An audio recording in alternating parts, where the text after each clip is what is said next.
Chancellor, Rector, ladies and gentlemen. On behalf of the University of Malta and the partner universities participating in this Erasmus Mundus program, I welcome you to this graduation ceremony. The ceremony will start with an address by Mr. Mike Rosner.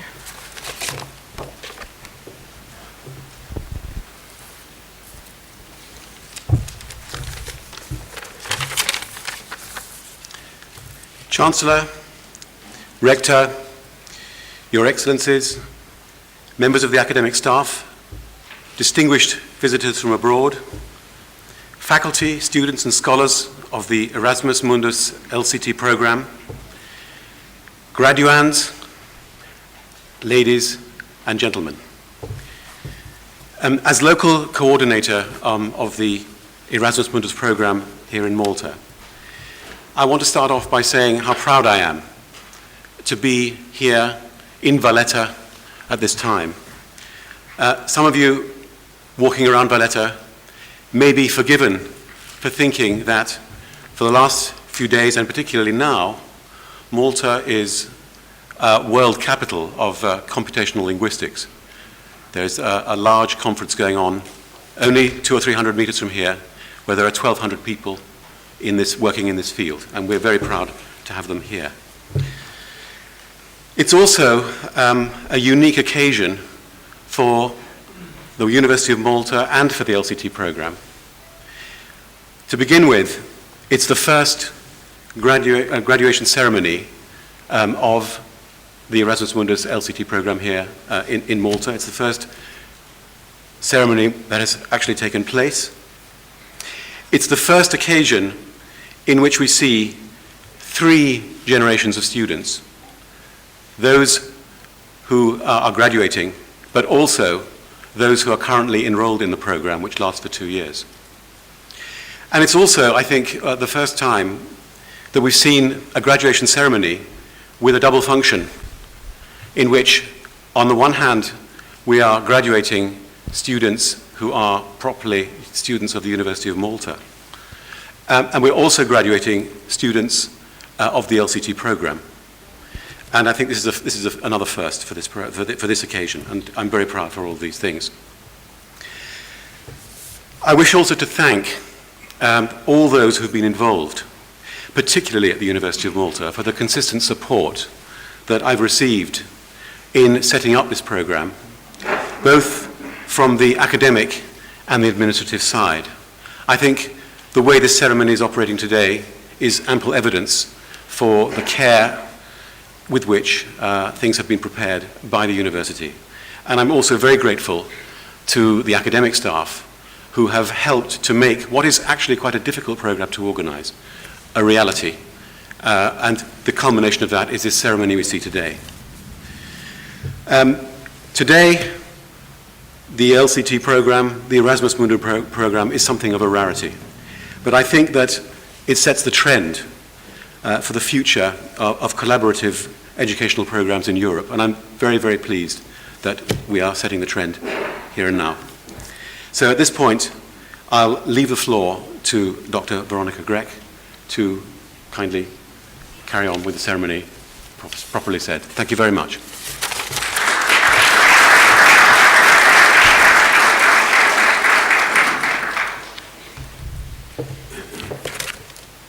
I now invite the Erasmus Mundus Program Director, Professor Hans Uskoreit, to give us the graduation ceremony oration.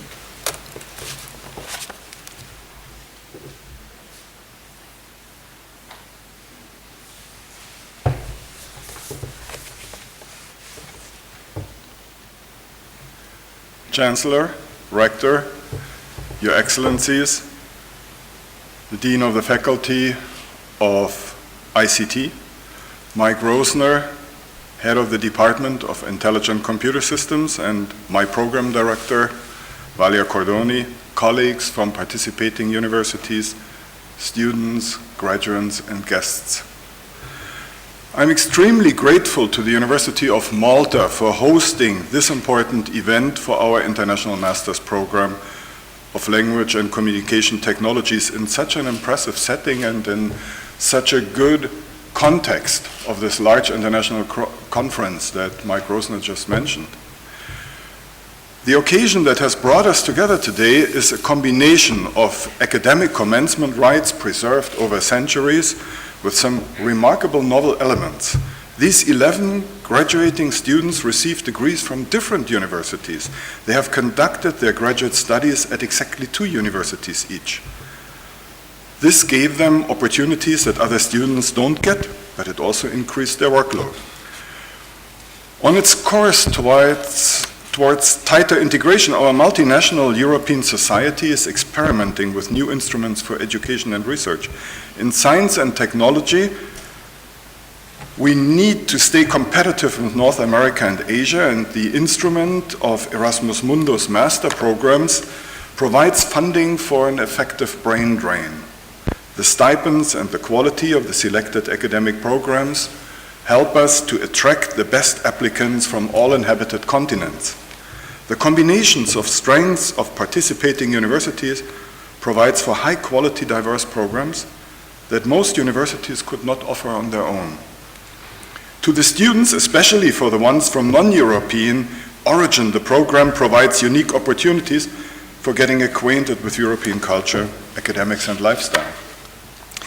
Yet it is not only the setup of our international master program, Language and Communication Technology, that distinguishes it from traditional academic programs. Its curricular contents clearly do not fit into the grid of well-established disciplines.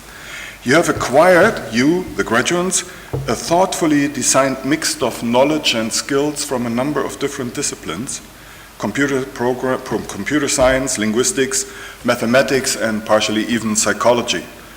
This interdisciplinary mixture enables you to work on the development of new kinds of computer programs, software that can successfully deal with human language, the most powerful medium for encoding information, and the only medium rich enough for transmission and storage of human knowledge and thought.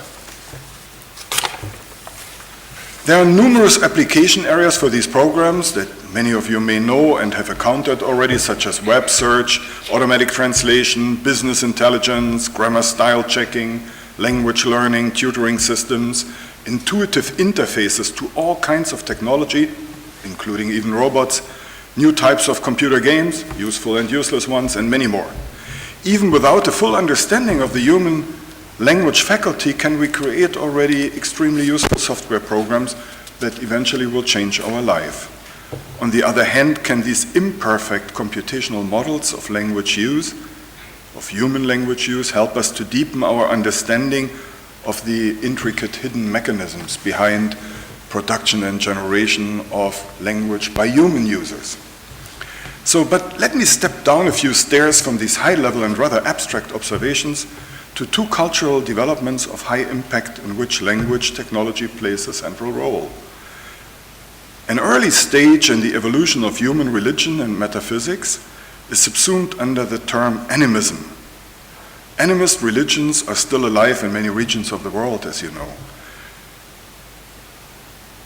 Before societies even started believing in gods, and much, much later in a single deity, they considered all things, rocks, artifacts, plants, as animated individuals. Thus, the animist gatherers and hunters did not see a strict division between dead and living matter. A rock may have been considered to have a memory, a will, a soul, maybe even some power. The warrior could try to talk to the rock to find out whether it had seen enemies around, yeah? But also artifacts such as bow and arrow or a house would be animated. The move from such an animist view of the world to the concession that we are surrounded by an overwhelming volume of dead matter was a sobering step towards models of the world that were more alienated, but nevertheless better suited for subsequent social evolution. Today there's a strong trend in contemporary computer science associating things with relevant information. The reason is simple: we need the information about some object, most often in situations when we are in direct contact with these objects. In this way, products can be linked to consumer information, an airplane part to a so-called product memory, including design, production, maintenance records of exactly this part.